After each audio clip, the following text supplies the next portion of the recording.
I pull up, you know I be moving. Moving the floor and I'm cruising. The money I'm speaking is fluent. All of my business booming. Stacking my cash in abundance. Yo les postos, c'est Sacha, bienvenue dans cette nouvelle vidéo où il y a des gros retournements de situation dans ce club qui est le Paris Saint-Germain. En soi, il y a une ligne de conduite, il y a une ligne directrice qui s'entame au début d'un projet et à l'arrivée, à l'instant T, tu vois qu'aucun projet qui est prévu n'aboutit et que c'est très contradictoire et que c'est souvent le contraire qui arrive. Voilà, on l'a vu sur le dossier Kouassi. Au début, on nous explique que Kouassi veut rester au Paris Saint-Germain. Au final, il part. Aouchiche, il veut rester au Paris Saint-Germain. À l'arrivée, il part. Maintenant, on va parler du cas Layvin Kurzawa. Gros retournement de situation sur Layvin Kurzawa. Voilà.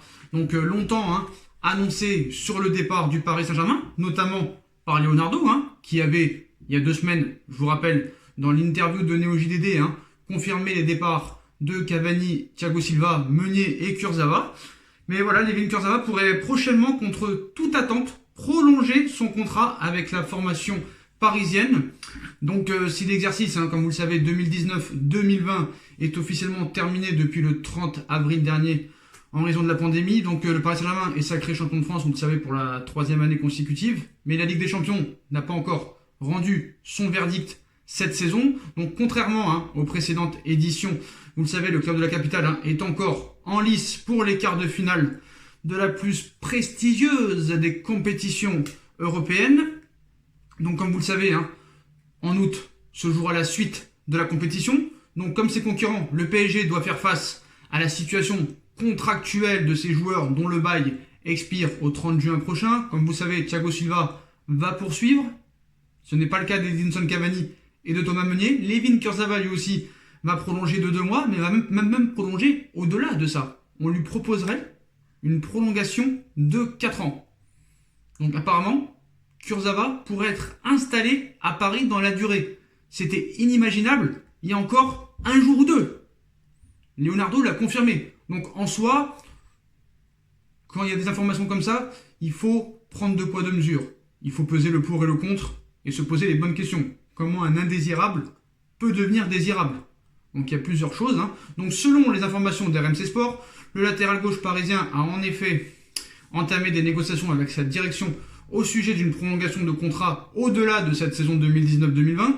Donc Leonardo avait lui-même décidé de prendre les choses en main pour le natif de Fréjus. Un revirement de situation total pour un joueur qui était à la porte de la sortie cet hiver, avec un échange avec Desiglio, pourrait prolonger au Paris Saint-Germain 4 années supplémentaires. Donc c'est vraiment un revirement de situation total. Pour rappel, Kurzawa était proche de quitter le PSG en janvier dernier pour rejoindre les rangs de la Juve, alors qu'Arsenal lui faisait également les yeux doux de l'autre côté de la Manche. Donc si les discussions entre les 2 parties venaient à aboutir prochainement, cela remettrait probablement en question le recrutement d'un latéral gauche cet été. Juan Bernat s'étant confortablement installé à ce poste, dans la peau d'un titulaire indiscutable. Donc en cas de prolongation au Paris Saint-Germain, l'ancien défenseur de l'AS Monaco, apparu à 23 reprises, toutes compétitions confondues cette saison et auteur de prestations très très très mauvaises, il ne faut pas le nier, voilà, aurait également une belle opportunité de se racheter auprès du public parisien et de prolonger une aventure entamée il y a déjà 5 ans, en août 2015. Donc maintenant on va se poser la question, parce qu'il y a beaucoup de choses qu'il faut prendre en compte. Il y a des choses incompréhensibles, il y a aussi des choses compréhensibles. Voilà. Donc, quel est réellement l'intérêt du Paris Saint-Germain de prolonger Layvin Kurzawa, qui est indésirable pour la direction, pour le club? Les supporters n'en veulent plus, moi-même je n'en veux plus. Après, Layvin Kurzawa, certes, moi c'est un joueur que j'aime pas, je ne le trouve pas bon, aucune qualité de centre, aucune vitesse, aucune rigueur défensif. Ça a été un très bon joueur à l'AS Monaco. La première année au Paris Saint-Germain, ça a été pour moi la moins catastrophique, mais en soi, certes, il y en a beaucoup qui vont me dire le triplé en Ligue des Champions, le seul défenseur à avoir mis un triplé, tout ça et tout, c'est très très bien, mais c'est pas ce qu'on lui demande non plus de mettre des triplés contre Anderlecht. Donc, le PSG propose une prolongation de contrat à Layvin Kurzawa de 4 saisons. Donc, la surprise est totale. Voilà, faut le dire. Donc, dans le clan du joueur aussi, la surprise est totale. Donc, les agents de l'international français demandent une très nette revalorisation salariale multipliée par 2. multiplié par 2. Ça, c'est Info France Football. Par ailleurs, Chelsea vient de renouveler son intérêt pour le latéral parisien. Arsenal suit également de près le dossier. Donc, tu t'assois au calme après cette annonce, tu te dis, bon, Leonardo, il n'est pas complètement con non plus. Le mec, il te dit qu'il va partir. Il est indésirable depuis maintenant très longtemps. Ils ont voulu s'en débarrasser cet hiver en échange avec Desiglio qui, pour moi, n'est pas meilleur que lui. Pour moi, c'est le même niveau. Tu te dis, c'est bizarre. Donc, tu te dis, le mec, ils vont le prolonger pour mieux le revendre. Ce serait quand même la logique. Surtout que si Chelsea et Arsenal sont toujours dessus. Là, tu te dis, oui, c'est bien joué. Il n'y a pas de souci. Sauf qu'il y a problème. Si effectivement Paris le prolonge pour mieux le vendre, tu peux pas doubler son salaire par 2. Parce qu'une fois que le contrat sera signé et que Layvin Kurzawa aura prolongé, déjà qu'il a un bon salaire, s'il est doublé, pourquoi tu veux qu'il quitte le Paris Saint-Germain? Tu seras encore en position de merde. Et Kurzawa en position de force. Donc ça n'a aucune logique si tu prolonges Kurzawa et que tu lui doubles son salaire. Parce que là, tu te mets une épine dans le pied. Tu te mets une épine dans le pied. Si tu doubles Layvin Kurzawa son salaire et que tu le prolonges de 4 ans, lui aura aucun intérêt à partir, à moins que Chelsea et Arsenal lui proposent plus que le salaire futur qu'il touchera après sa prolongation de contrat. Donc en soi, je dis la vérité, je dis les choses très claires, très nettes, très précis. Si le Paris Saint-Germain prolonge Layvin Kurzawa et lui double son salaire, la revente sera impossible. Surtout, ça m'étonnerait qu'à l'heure actuelle, je pense que Kurzawa, ça tourne autour des 350, 400 000 euros par mois, peut-être. Je sais pas, peut-être un peu plus, 500 000. Je pense pas qu'ils peuvent le doubler. Donc France Football, à moins qu'ils ont bu un peu d'alcool ou ils ont fumé un peu de drogue, là, je vois pas l'intérêt. Il n'y a aucun intérêt pour le Paris Saint-Germain de prolonger Layvin Kurzawa parce que déjà, au niveau football, il n'apporte rien. Niveau comportement, ça va. Certes, il aime beaucoup le Paris Saint-Germain. Il fait ce qu'il peut, même s'il est mauvais. Mais en soi, si tu veux le revendre, il ne faut pas lui doubler son salaire. Soit tu le laisses au même salaire, soit tu lui fais baisser son salaire. Après, il peut y avoir des arrangements entre lui, son entourage, les agents et les dirigeants, peut-être pour prolonger et mieux le vendre en lui garantissant un meilleur salaire à Chelsea ou Arsenal. Ça, c'est une probabilité. Mais en soi, je ne comprends pas cette prolongation et de le doubler le salaire. Donc, on va attendre. Hein. Les infos RMC, normalement, c'est assez fiable. France Football, ça l'est un peu moins. Donc voilà, donc RMC Sport parle d'une prolongation, France Football parle d'une prolongation plus de doubler le salaire. Donc pour l'instant, on va prendre en compte, pour moi, que l'information de RMC Sport. Mais j'espère vraiment que, en tout cas, ce sera une prolongation pour mieux le revendre après et avoir des liquidités. Parce que tu peux pas mettre Layvin Kurzawa, dans le projet parisien. Ça n'a ni queue ni tête. Donc voilà. Donc, c'est pas mal s'il le prolonge et qu'il lui augmente pas son salaire. Mais bon, qui dit prolongation dit augmentation de salaire. Donc c'est un peu le serpent qui se mord la queue. On va voir comment ça va aller. Mais si vraiment Paris fait ça et lui double son salaire, c'est que vraiment ce club part complètement en couille. Hein. Ça part complètement en couille. Donc on va voir dans les prochains jours si ça va vraiment se faire. Pour la prolongation de 2 mois jusqu'à Ligue des Champions, ça s'est acté. Mais voilà, s'il prolonge de 4 ans de plus, je vois pas vraiment l'intérêt. Donc voilà pour le dossier Kurzawa.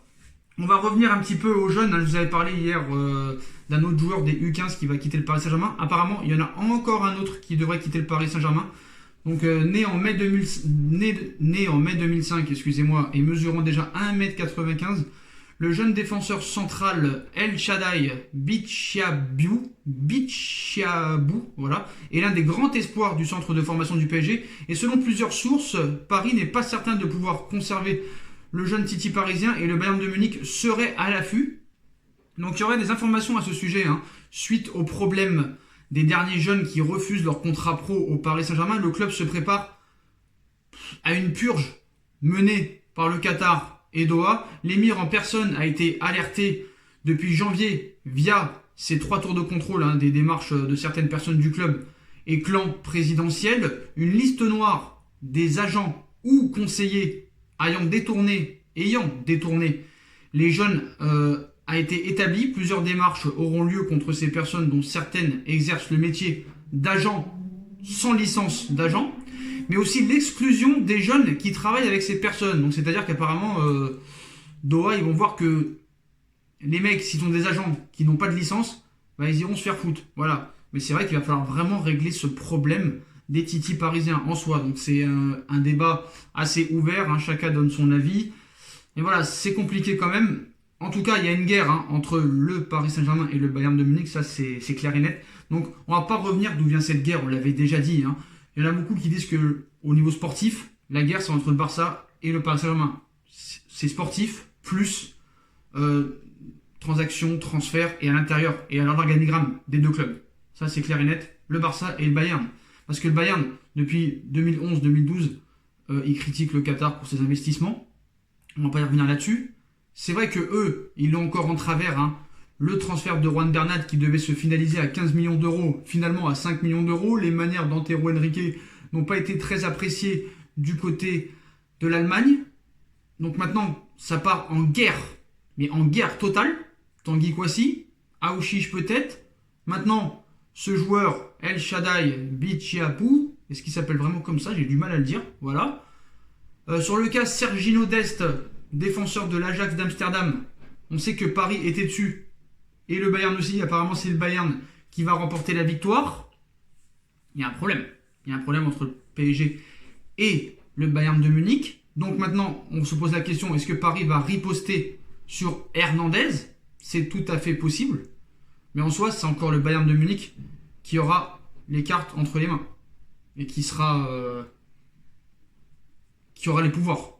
Voilà. Si tu as envie de le vendre, tu le vends. Si tu n'as pas envie de le vendre, tu le vends pas. C'est ça le problème. Donc d'ailleurs, hein, Hassan Salihamidzic a fait le point sur les dossiers Kouassi et Hernandez. Donc voilà, certes, tu vas devoir négocier avec le Bayern de Munich, puisque la formation bavaroise l'avait recruté 80 millions d'euros en provenance de l'Atlético Madrid. Donc apparemment, le Bayern compte toujours sur Lucas Hernandez, même si ça prouve rien. Hein. Voilà, le directeur sportif du club, Hassan Salihamidzic, a fait le point sur les deux dossiers sans trop en dire, en citant « Nous ne commentons les problèmes de transfert que si nous pouvons dire quelque chose. C'est le cas par exemple d'Alexander Nubel. Nous sommes heureux de croire que nous avons engagé le plus grand talent allemand au poste de gardien de but, a-t-il ainsi dit à propos de Tanguy Kouassi et d'Alexander Nubel, dont l'arrivée a déjà été officialisée dans les colonnes de Bild. Concernant le défenseur français, le Bosnien a donné son avis sur sa situation. Lucas n'a pas connu un début facile. Au Bayern, c'est bien connu. Nous sommes convaincus de ses forces et sommes pleinement derrière lui. Je suis sûr qu'il sera toujours très précieux pour notre équipe. Reste à savoir si cette phrase est de la pure communication ou si c'est le compte du FC Bayern de Munich et bien conservé son international tricolore qui dit ça. Mais en tout cas, c'est simple, quand tu dis soit tu dis reste avec nous, soit tu dis reste pas avec nous. Et en soi, personne ne dit, par exemple, Flick et Salihamidzic, ils ne disent pas catégoriquement que Hernandez sera bavarois la saison prochaine. Donc je pense qu'il y aura une guerre. Et je pense que le Paris Saint-Germain va s'attaquer au Bayern de Munich. Voilà. On sait que Doha, on sait que le Prince a de l'orgueil. On a vu le Barça. Certes, Paris a subi une remontada contre le Barça. Le plus grand vol de l'histoire du football. Mais moralement, financièrement, Paris a tué le Barça. Bah oui, tu leur prends Neymar 222 millions. Derrière, Coutinho 160. Le mec, un an plus tard, il va au Bayern de Munich, il est prêté, et puis personne n'en veut. En même temps, Ousmane Dembélé 125 millions, le mec il est à l'infirmerie depuis un an, on sait même plus où il est. Antoine Griezmann 120 millions d'euros, le mec détesté par Messi, détesté par les joueurs, le mec il rentre 10 minutes à la fin du match contre Séville, il joue plus un match titulaire. Voilà. Donc Doha, eux, ils en font une affaire personnelle à chaque fois. Donc le Bayern attaque, je pense que Doha répondra. Voilà, le Prince lui, il aime pas ça. On verra ce qui se passera, mais voilà en tout cas les chauds dossiers, les postos. Dites-moi en commentaire ce que vous en pensez, le dossier Kurzawa. Est-ce que pour vous c'est la décision de le prolonger, est-ce que c'est pour mieux le revendre? Mais pourquoi une doublure de salaire alors? Parce que je ne comprends pas. Un doublage de salaire, excusez-moi. Pareil pour les jeunes encore qui nous continuent à nous quitter. Cette guerre entre le Bayern et le Paris Saint-Germain, qu'est-ce que vous en pensez? Est-ce que Paris va répliquer en allant chercher 2 ou 3 joueurs du Bayern de Munich? Est-ce que Doha va répondre? Mais voilà, donnez-moi votre avis en commentaire sur le dossier Kurzawa, sur les titis parisiens, sur la guerre Bayern Paris Saint-Germain. Voilà les postos, puis comme d'habitude, si on a kiffé la vidéo, on like, on partage, on commente, on s'abonne, on active la petite cloche pour être tenu au courant des vidéos qui vont sortir. On me rejoint sur mes différents réseaux sociaux, ainsi que sur Utip, n'hésitez pas à aller sur Utip, vous pouvez faire un don ou Regardez les pubs gratuitement, les postos. Il y a aussi ma deuxième chaîne YouTube No Feeling qui est en bas en lien en description. Voilà les postos, c'est à tous une très bonne continuation. Prenez soin de vous et à très vite pour une nouvelle vidéo les postos. Tchuss.